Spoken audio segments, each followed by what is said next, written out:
Pakistan stock exchange की दुनिया में कुछ नाम ऐसे हैं जो हमेशा तवज्जो का मरकज बने रहते हैं। जी बिल्कुल, और इसीलिए आज हमने इस पर एक गहरी नजर डालने का फैसला किया है। क्या टीआरजी एक मालियाती सुपरस्टार है या फिर ताश का एक घर? तो आइए बिल्कुल बुनियादी बातों से शुरू करते हैं।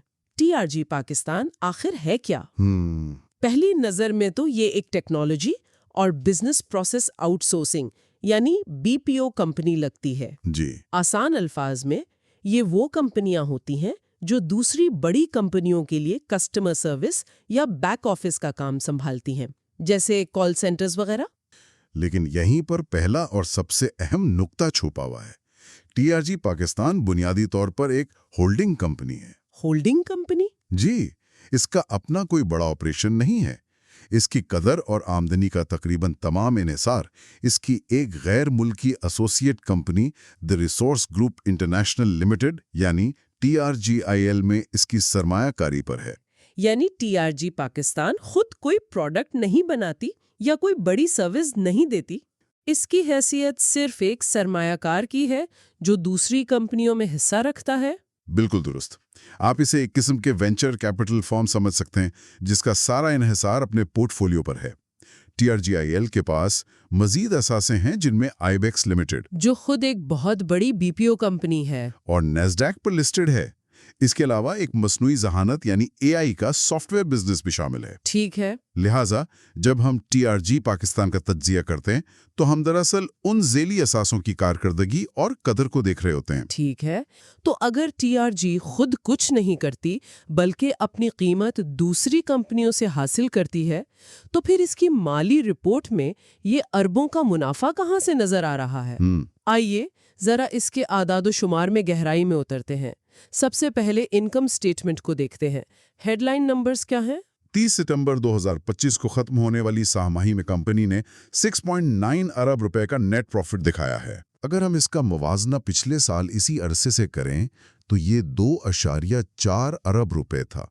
ये तकरीबन 188% का इजाफा है।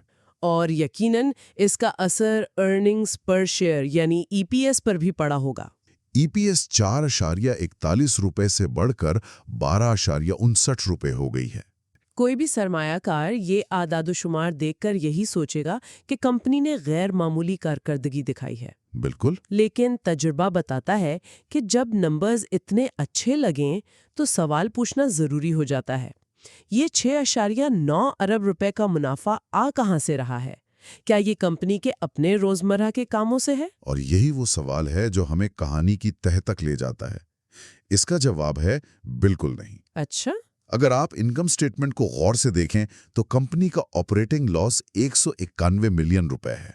आप कह रहे हैं कि कंपनी अपने बुनियादी कामों में 19 करोड़ रुपए के नुकसान में है? जी हाँ। लेकिन फिर भी मजमूई तौर पर तकरीबन 7 अरब रुपए के मुनाफे में है। अच्छा, यानी इसकी जो दूसरी कंपनी TRGIL में सरमायाकारी है, ये मुनाफा वहां से आया है? जी, लेकिन यहाँ एक और अहम बात समझने की है। ये कोई हकीकी कैश मुनाफा नहीं है जो TRGIL ने कमाकर TRG पाकिस्तान को भेजा हो। मतलब? इसको समझने का आसान तरीका ये है कि फर्ज करें आपके पास एक घर है, ठीक है, जिसकी कीमत पिछले साल 1 करोड़ थी और इस साल 1.5 करोड़ हो गई है। ठीक है। आपने इसे बेचा नहीं, लेकिन कागज पर आप 50 लाख रुपए अमीर हो गए हैं। TRG के साथ भी यही हुआ है। ये कोई हकीकी कैश नहीं है जो कंपनी के बैंक अकाउंट पे आया हो। तो ये सिर्फ कागज पर उसकी एक सरमायाकारी की कीमत का इजाफा है? बिल्कुल। फाइनेंस की जबान में इसे मार्क टू मार्केट गेन कहते हैं। अच्छा, तो ये कागजी मुनाफा है। ये तो बहुत बड़ा फर्क है। इसका मतलब है कि कंपनी ने असल में कुछ कमा के जेब में नहीं डाला? जी नहीं। ये तो सरमायाकारों के लिए बहुत गुमराहकुन हो सकता है। अगर ये कैश है ही नहीं, तो इसे मुनाफा कहना तकनीकी तौर पर दुरुस्त है भी या नहीं? अकाउंटिंग के उसूलों के मुताबिक ये दुरुस्त है, लेकिन एक तज्जियाकार के लिए मुनाफे की क्वालिटी को समझना बहुत जरूरी है। और इस केस में मुनाफे की क्वालिटी बहुत कमजोर है क्योंकि ये नॉन कैश है। और आपकी बात बिल्कुल दुरुस्त है। ये गुमराहकुन हो सकता है अगर कोई सिर्फ हेडलाइन नंबर देखकर फैसला करे। जी। आइए इस नुक्ते की तस्दीक के लिए बैलेंस शीट को देखते हैं। क्या वो भी यही कहानी बताती है कि कंपनी के तमाम असासे सिर्फ एक ही जगह पर मरकूज हैं? जी हाँ, बैलेंस शीट इस बात की मुकम्मल तस्दीक करती है। 30 सितंबर 2025 तक कंपनी के टोटल एसेट्स 54.58 अरब रुपए हैं। और उनमें से इनमें से 54.54 अरब रुपए सिर्फ एक ही आइटम है, लॉन्ग टर्म इन्वेस्टमेंट। यानी TRGL में उसकी सरमायाकारी। जी, यानी कंपनी के 99.9% असासे सिर्फ एक ही जगह पर हैं। ये बहुत ज्यादा कॉन्सेंट्रेशन रिस्क है। और लाइबिलिटीज यानी वाजिबात की तरफ क्या सूरत हाल है? लाइबिलिटीज में सबसे बड़ा हिस्सा नॉन करंट लाइबिलिटीज का है, जिसमें 8.8 अरब रुपए की डेफर्ड टैक्स लाइबिलिटीज शामिल हैं। अच्छा। आसान जबान में ये वो टैक्स है जो कंपनी को उसके कागजी मुनाफे पर मुस्तकबिल में अदा करना पड़ सकता है, अगर ये सरमायाकारी कभी बेची गई और हकीकी कैश में बदल गई। तो अब तक की तस्वीर ये है, एक कंपनी जो अपने ऑपरेशंस में नुकसान कर रही है, जिसका तमाम मुनाफा कागजी है और जिसके तमाम असासे सिर्फ एक ही सरमायाकारी में है। बिल्कुल। अब सबसे अहम सवाल, कैश फ्लो स्टेटमेंट क्या कहती है? अरबों के मुनाफे के बाद कैश की क्या सूरत हाल है? ये वो जगह है जहां अक्सर कागजी कारकर्दगी और हकीकी माली सेहत का फर्क वाज़ेह होता है। ये इस तज्जिए का सबसे अहम और दिलचस्प हिस्सा है, और यहाँ आकर पूरी तस्वीर वाज़ेह हो जाती है। 6.9 अरब रुपए के भारी मुनाफे के बावजूद net cash from operating activities सिर्फ 7.79 मिलियन रुपए है। एक मिनट, दोबारा बताइएगा। सिर्फ 7.79 मिलियन रुपए, यानी 77 लाख रुपए। जी, सिर्फ 77 लाख रुपए। 6.9 अरब रुपए के मुनाफे के बाद कंपनी के पास ऑपरेशंस से सिर्फ 77 लाख रुपए कैश आया। ये तो 1% का 1000वां हिस्सा भी नहीं है। यही तो नुक्ता है। ये तो ऐसा है जैसे कोई कहे मेरी तनख्वाह करोड़ों में है, लेकिन महीने के आखिर में जेब में सिर्फ चंद हजार रुपए होते हैं। बिल्कुल, यही नुक्ता है, और एक सरमायाकार के लिए ये समझना सबसे जरूरी है। मुनाफे की हेडलाइन बहुत अच्छी लगती है, लेकिन कैश की हकीकत कुछ और ही कहानी सुना रही है। तो मुनाफा और कैश के दरमियान ये बहुत बड़ा फर्क वाज़ेह करता है कि कंपनी का मुनाफा सिर्फ कागजी है। जी, और इससे कोई हकीकी कैश पैदा नहीं हो रहा। ये कंपनी कैश पैदा नहीं कर रही, ये सिर्फ अपने असासों की कीमत बढ़ने की खबर दे रही है। एक मशहूर कहावत है, profit is an opinion, cash is a fact. और यहाँ ये बिल्कुल फिट बैठती है। एक तजर्बाकार तज्जियाकार के लिए ये सबसे बड़ा रेड फ्लैग है। कंपनियां मुनाफे से नहीं, कैश से चलती हैं। तो मालियाती तौर पर ये एक ऐसी कंपनी है जिसकी कीमत उसके असासों की मार्केट वैल्यू पर मुनहसर है, ना कि उसकी अपनी कमाई पर। जी। अगर माली सूरत हाल ये है, तो फिर उसके कानूनी मसाइल इस तस्वीर को कैसे बदलते हैं? क्योंकि TRG का नाम जब भी आता है, उसके साथ कानूनी तनाज़ुआत का जिक्र जरूर होता है। जी, और ये TRG की कहानी का वो हिस्सा है जिसे नज़रअंदाज नहीं किया जा सकता, और जो इसके स्टॉक को इंतहाई वॉलेटाइल और स्पेक्युलेटिव यानी सट्टेबाजी पर मुबनी बनाता है। और इसकी वजह? इसकी सबसे बड़ी वजह उसके संगीन कानूनी और गवर्नेंस के मसाइल हैं। इनमें सबसे बड़ा केस कौन सा है जिसकी वजह से इतनी गैर यकीनी सूरत हाल है? सबसे बड़ा और हालिया केस ग्रीन ट्री होल्डिंग्स का है। जून 2025 में सिंध हाई कोर्ट ने एक बहुत बड़ा और तारीखी फैसला दिया, जिसमें अदालत ने कहा कि TRG की इंतजामिया ने धोखाधड़ी पर मुबनी, जाबिराना और गैर कानूनी तर्ज अमल अपनाया है। ये बहुत ही संगीन अल्फाज हैं जो एक हाई कोर्ट किसी लिस्टेड कंपनी की मैनेजमेंट के लिए इस्तेमाल करें। जी, आमतौर पर अदालतें बहुत मोहतात जुबान इस्तेमाल करती हैं। इससे अंदाजा होता है कि अदालत के नज़दीक ये मामला कितना गंभीर था। बिल्कुल। ये सिर्फ एक तकनीकी खिलाफ वर्जी का मामला नहीं है।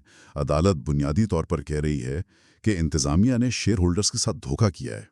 इस केस का बुनियादी नुक्ता क्या था? अदालत इस नतीजे पर क्यों पहुंची? केस का बुनियादी नुक्ता ये था कि ग्रीन ट्री होल्डिंग्स नामी एक ज़ेली कंपनी ने TRG पाकिस्तान के तकरीबन 30% हिस्से खरीदे। अदालत ने अपनी तहकीकात में ये पाया कि इन हिस्सों को खरीदने के लिए जो रकम इस्तेमाल की गई, वो दरअसल खुद TRG पाकिस्तान के फंड से निकाली गई थी। एक मिनट, यानी कंपनी ने अपने ही हिस्से खरीदने के लिए खुद ही पैसे दिए, लेकिन एक और कंपनी के जरिए? जी बिल्कुल। ये तो कॉर्पोरेट कानून की संगीन खिलाफ वर्जी लगती है। इसका मतलब है कि शेयर होल्डर्स का पैसा इस्तेमाल करके कंपनी के ही शेयर्स खरीदे गए। आपने बिल्कुल सही समझा। अदालत ने इसे कंपनीज एक्ट 2017 की संगीन खिलाफ वर्जी करार दिया और ग्रीन ट्री की तरफ से खरीदे गए तमाम हिस्सों को कालादम करार दे दिया। اس کے علاوہ عدالت نے بورڈ کے نئے انتخابات کرانے کا بھی حکم دیا کیونکہ جنوری 2025 سے انتخابات نہیں کروائے گئے تھے، جو کہ خود ایک قانونی خلاف ورزی ہے۔ اور یہ کیس دائر کس نے کیا تھا؟ یہ کیس کمپنی کے بانی اور سابق سی ای او ضیاء چشتی نے دائر کیا تھا، جو خود بھی تنازعات کا شکار رہے ہیں۔ تو اس کیس کا موجودہ سٹیٹس کیا ہے؟ کیا عدالت کے حکم پر عمل ہوا؟ کیا نئے انتخابات ہوئے؟ نہیں، ٹی آر جی اور گرین ٹری نے اس فیصلے کے خلاف سپریم کورٹ میں اپیل دائر کر دی ہے، اچھا، جس نے فی الحال سٹیٹس کو کا حکم دیا ہے، یعنی کوئی تبدیلی نہیں ہوگی جب تک اپیل کا فیصلہ نہیں ہو جاتا۔ اور انتخابات کا معاملہ؟ اس کے ساتھ ساتھ اسلام آباد ہائی کورٹ نے ایک الگ کیس میں بورڈ انتخابات کے حکم پر عارضی طور پر عمل درآمد روک دیا ہے، لہٰذا اس وقت کمپنی ایک قانونی خلا یعنی لیگل لمبو کی کیفیت میں ہے۔ یہ تو ایسا ہے کہ ایک گھر کے دو مالک ہیں، دونوں عدالت میں کیس لڑ رہے ہیں، اور اس دوران نہ گھر بیچا جا سکتا ہے، نہ کرائے پر دیا جا سکتا ہے، اور نہ ہی اس کی مرمت ہو سکتی ہے۔ بہت اچھی مثال ہے۔ کمپنی تو ایک طرح سے مفلوج ہو کر رہ گئی ہے۔ مطلب کوئی بڑی اسٹریٹجک تبدیلی نہیں کی جا سکتی؟ کچھ نہیں، کوئی نیا بورڈ منتخب نہیں ہو سکتا، اور کمپنی کے مستقبل کے بارے میں تمام بڑے فیصلے معلق ہیں۔ اس سے سرمایہ کاروں کا اعتماد بری طرح مجروح ہوتا ہے۔ ظاہر ہے۔ یہ کارپوریٹ گورننس پر سنگین سوالات اٹھاتا ہے، جب انتظامیہ پر کمپنی کے فنڈز کے غلط استعمال جیسے الزامات ہوں اور وہ ہائی کورٹ میں ثابت بھی ہو جائیں۔ جی، تو کمپنی کا کنٹرول، اس کی مستقبل کی حکمت عملی اور شیئر ہولڈرز کے حقوق سب غیر یقینی ہو جاتے ہیں، اور مارکیٹ غیر یقینی صورتحال کو بالکل پسند نہیں کرتی۔ اس تمام معلومات کو ملا کر دیکھیں تو ٹی آر جی کا بزنس ماڈل آخر ہے کیا، اور اس کی انتظامیہ میں کون لوگ شامل ہیں، خاص طور پر اس قانونی کشمکش کے بیچ؟ جیسا کہ ہم نے شروع میں بات کی، اس کا بزنس ماڈل ایک وینچر کیپٹل یا ہولڈنگ کمپنی جیسا ہے۔ جی، یہ ٹیکنالوجی کمپنیوں میں سرمایہ کاری کرتی ہے، ان کی قدر بڑھنے کا انتظار کرتی ہے، اور پھر انہیں فروخت کر کے منافع کماتی ہے۔